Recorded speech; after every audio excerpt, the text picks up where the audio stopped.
সবাই উন্নয়ন চায়, প্রতিষ্ঠানের উন্নয়ন চায়, লেখাপড়ার উন্নয়ন চায়, যার যার ছাত্রছাত্রী ভালো করার উন্নয়ন চায়।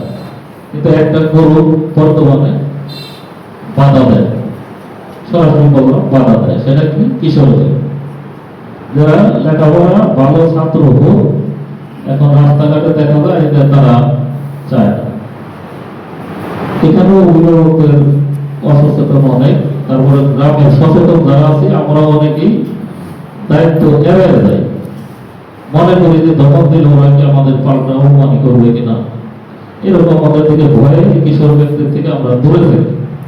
কিন্তু এখন আমরা যদি সবাই সম্মিলিতভাবে এই কিশোর ব্যক্তির বিরুদ্ধে আমরা রুখে দাঁড়াই, তাহলে আমাদের ট্যাক্সিটাও বন্ধ হবে, আমাদের এই ছেলে মেয়েদের বাল্য বিবাহ বন্ধ হবে, এবং ছেলে মেয়েদের পিছনে আমাদের ভুল করা বা বিভিন্ন শিক্ষা প্রতিষ্ঠানের সামনে দাঁড়িয়ে দাঁড়িয়ে থাকা ঠিকঠাক স্কুল শুরুর সময়, টিফিনের সময় এবং স্কুল ছুটির সময় ঠিকঠাকই দেখা যায় এই কিশোরদের বিভিন্ন প্রতিষ্ঠানের সামনে মোড়ে মোড়ে দাঁড়িয়ে থাকতে।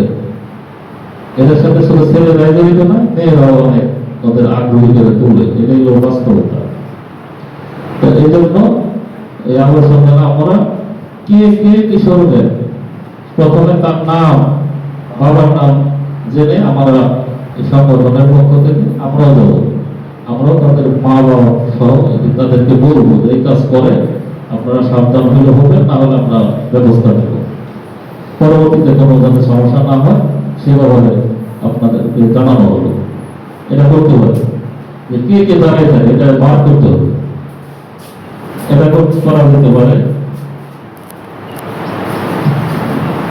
আরেকটা আমরা করতে পারি প্রাথমিকভাবে, আমরা অনেকে নামাজ পড়ি না, ছোটবেলা থেকে প্রাথমিক বিদ্যালয় থেকে শুরু করে আমরা সবাইকে উদ্বুদ্ধ করি নামাজ ৫ ওয়াক্ত যাতে আমরা পড়ি। নামাজ যদি ৫ ওয়াক্ত পড়ে একটা রুটিন বা নিয়মের মাধ্যমে আসলে আমাদের শিক্ষার ক্ষেত্রে রুটিন বা এটা যে কোনো শিক্ষার কাজে সহজ হবে। এটা নামাজের উদ্যোগ আমরা যদি প্রথমে গ্রহণ করতে পারি। আরেকটা আছে অনেক মসজিদেই ইতিপূর্বে বক্তারা বলে গেছে যে আমরা নামাজ পড়ি কিন্তু শুদ্ধ হয় কি হয় না এটা আমরা অনেকে জানি না।